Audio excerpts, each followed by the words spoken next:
I'm John Ager. I live and work with my family at Hickory Nut Gap Farm out in Fairview. If you've driven to Bat Cave and you go through all the way through Fairview, our farm is the one in those curves that goes up over the mountain. We sort of straddle the Buncombe, Henderson County line.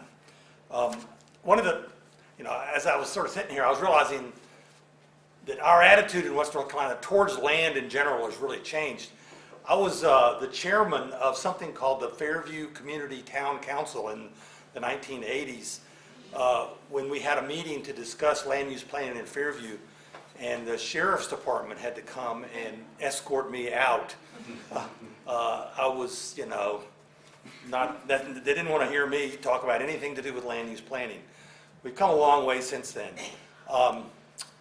As many of you know, Hickory Nut Gap Farm, we've been around for 200 years. My in-laws, I married into this farm, came in 1916.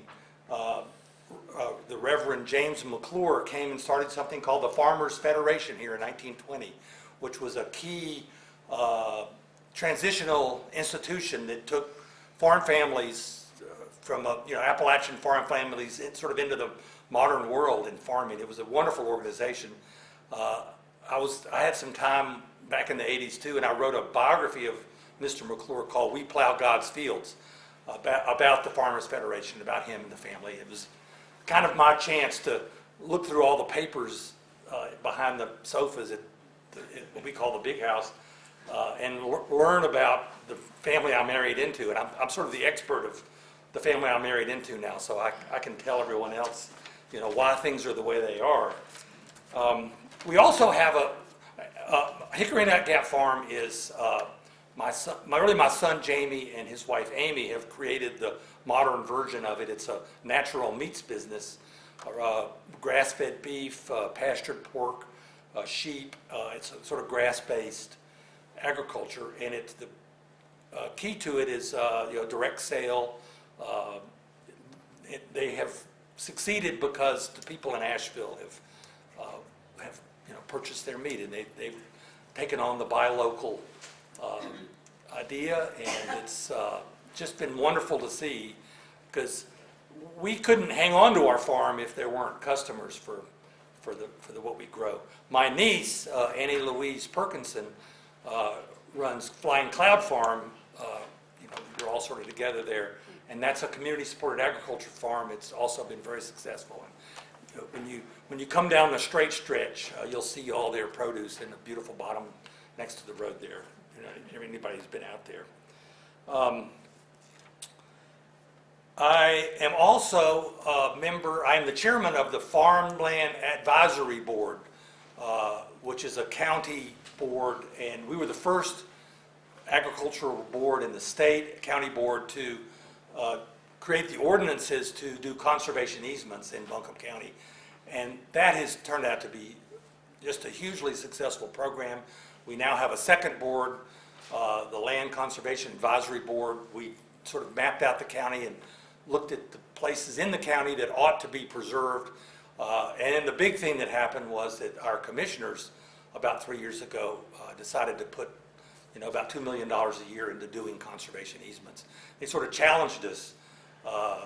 David Gantz said, I've got a bet with David Young that you guys can't spend, enough money in a year to use up this money we have, and I've got a steak dinner riding on it, and he won the steak dinner. We found farms that, went through all the work to preserve these farms. It's been hugely successful. Sandy Mush is going to be a different place. It's going to be a preserved place, and we've done other places too, but especially in Sandy Mush, we've been able to preserve it. I'm also a developer. The farm next to Hickory Nut Gap Farm, the old widow woman died, and then her remaining son died about a month later, and so I got all panicky about what was going to happen to this property, and I sort of moped around. I didn't know. And then one of the heirs showed up down at the barn one day and said, I'm one of Ann Emmer's nephews, and I'll probably get half a pickup truck out of this thing, and when it sells, and where is it? And so I took him over there, and we wandered around, and he said, golly, what a beautiful place. He was one of the greatest kinds of people that have lived in these mountains. And he said he grew up on a dirt floor, but he said, you know, we got to preserve this. And then he put the B on me and said, you got to preserve this thing. I said, well, how am I going to do that?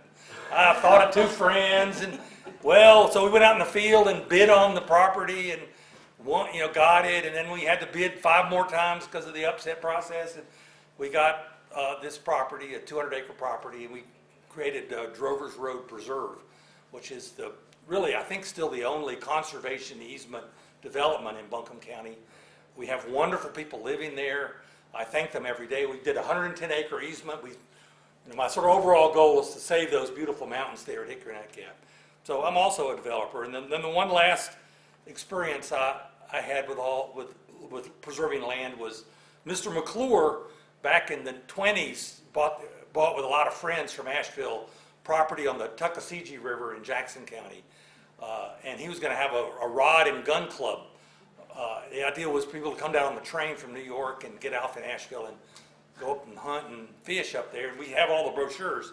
It was 1929 that it was going to launch, and it never launched.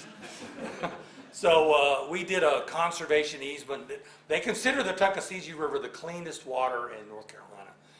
They were really pushing us to do an easement up there. We have a couple of shacks, and that's kind of where we like to go and just, shack out for a week and have a great time. And so we did an easement through the Clean Water Management Trust Fund at Tuckasegee.